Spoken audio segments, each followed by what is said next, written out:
If you're watching this, you've likely heard of different solutions to the Gulf disaster. I'd like to welcome you to the total green solution to the Gulf oil spill. The purpose of our company, Quantum Ionics Inc., and our subsidiary Emulsion Tech is to provide ecologically viable and economically viable solutions for industry. In this slideshow, you'll be introduced to cutting-edge green technologies that can, where quickly employed, avoid massive damage to the ecosystem and actually repair much of what has already been devastated. A lot's been said about the Gulf disaster and what can be done about it, and there's been a lot of spin for one reason or another. What we'd like to do now is try to look at it logically. First, let's look at the situation. We all know there's been a massive ecological disaster, but what does that mean specifically? Well, let's start with getting a real idea of the scope of this disaster. On this page, you can see a bunch of little rectangles. Each little rectangle you see equals 1 barrel of oil, and each barrel of oil contains 42 gallons. This page adds up to 1,000 barrels. Now, with that in mind, picture that up to 60 pages like this were spilling into the Gulf every day for over 90 days. This could mean that as much as 250 million gallons of oil has spilled into the Gulf waters. This is without even factoring in any further leakage. The good news is that the well has been capped. The cap is being watched to see if it continues to hold. Too high a pressure represents a danger, and too low a pressure does too. There have been some indications of seepage, but for now it's holding. In the meanwhile, they continue to drill a new shaft to intersect the old one so that they can shoot in heavy mud and cement in order to seal the old well completely. As an update, the mud has now been introduced, and so far it seems to be holding, and BP is continuing with its next step in terms of containment. The media has reported government claims that most of the oil has evaporated, or been eaten by bacteria, and that it does not represent much of a threat anymore. Other groups report that the "everything is okay" spin is not true, and that the oil has not just quote-unquote disappeared, but that much of the toxic substance still exists in the following forms. On the surface in the form of free oil, on the surface in thin sheets of oil sheen, at the bottom of the Gulf where it continues to contaminate and can break free again, in the form of emulsified oil, which is a fine mixture of oil and water, in the form of oil blooms, which are basically underwater clouds of oil inside bubbles. Now, many of these are not easy to see, but they are still there, and they are still a major liability. Additionally, there are tar balls and asphalt concerns, and all of these issues are direct or indirect health threats. These factors must be dealt with, and there are solutions that can handle them, but we need to act quickly. The environment and the people in the Gulf area and beyond have been placed in great danger. In the following slide, we'll introduce the several major issues to address. Oil is extremely toxic, and there are many harmful side effects to an oil spill of this magnitude. We'll go more in depth on each of these later, but meanwhile, here's a basic overview of the major issues. 1. Emulsified oils, the rag layer. 2. Radioactive contamination. 3. Marshland delicacy and the difficulty of safe remediation. 4. Oil blooms. 5. BTEX, people getting sick, directly and indirectly. 6. Tar balls and asphalt. 7. Devastated wildlife. 8. The need for ecosystem revivification. The amount of devastation that has occurred in the Gulf is no secret to anyone. It's certainly not to the people who live and work in the Gulf area, it's not to BP, it's not to the government, and it's not to most of the world.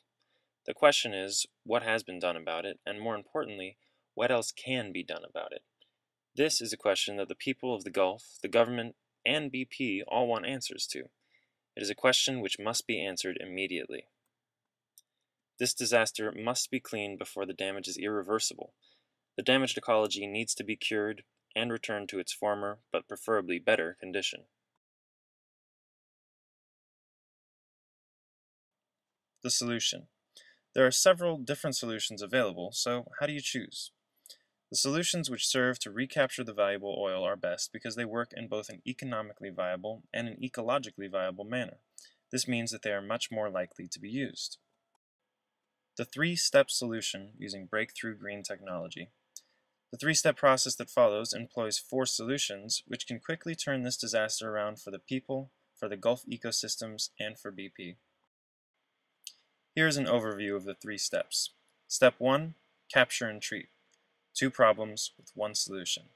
In this step, we reclaim the valuable oil and handle the radioactive elements. Step 2, eco-remediation. 5 problems, 2 solutions. In this step, we handle the remediation of the remaining oil. Step 3, revivification. 1 major problem, 1 serious solution. In this step, we give the ecosystem the tools it needs to rise quickly again from the ashes. Step 1, capture and treat. 2 problems, 1 solution. While stopping the loss of oil at its source was an incredibly important first step, the oil that has already spilled out into the Gulf must also be handled. The best solutions to accomplish this will serve to both capture and treat the spilled oil.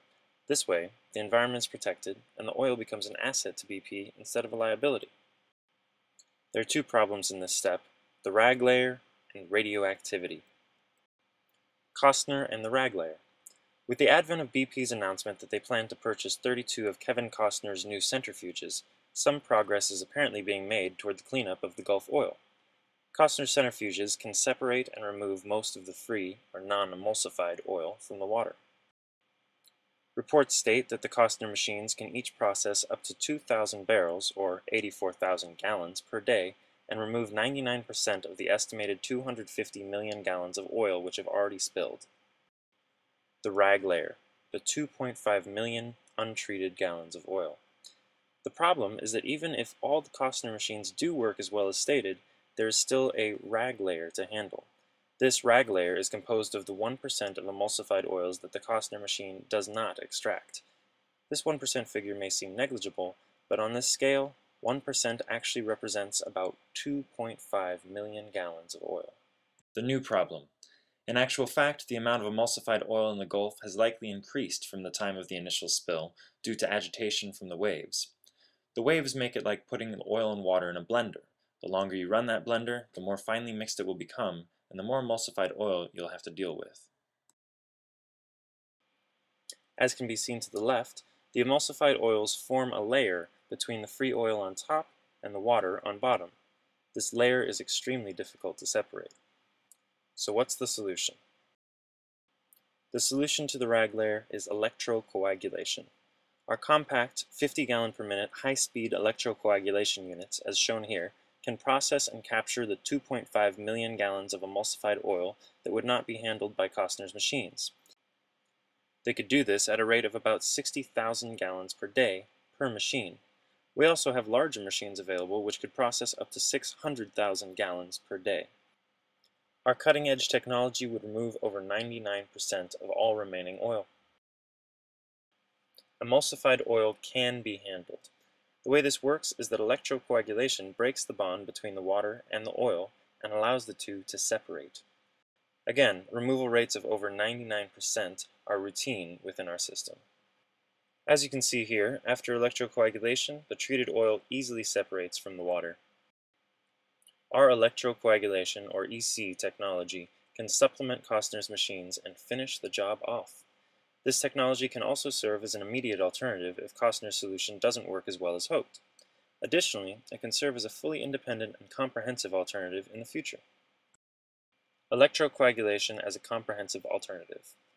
Electrocoagulation has been used as slop oil treatment for many years. The quantum ionics high flow rate and continuous flow technology established another new paradigm in the petrochemical field.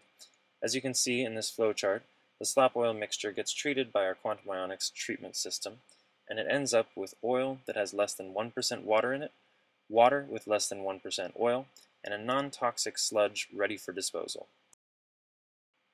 If it can handle slop oil, it can handle this crude oil too. Slop oil is a very tough oil to handle. It is a waste oil composed of a bunch of waste streams from refinery operations which, because the refinery can't process it efficiently, must be shipped off to a toxic dump site. This is proven technology. Our electrocoagulation equipment handles slop oil on a routine basis and has been in operation, for example in Trinidad, for years, treating these toughest of oils.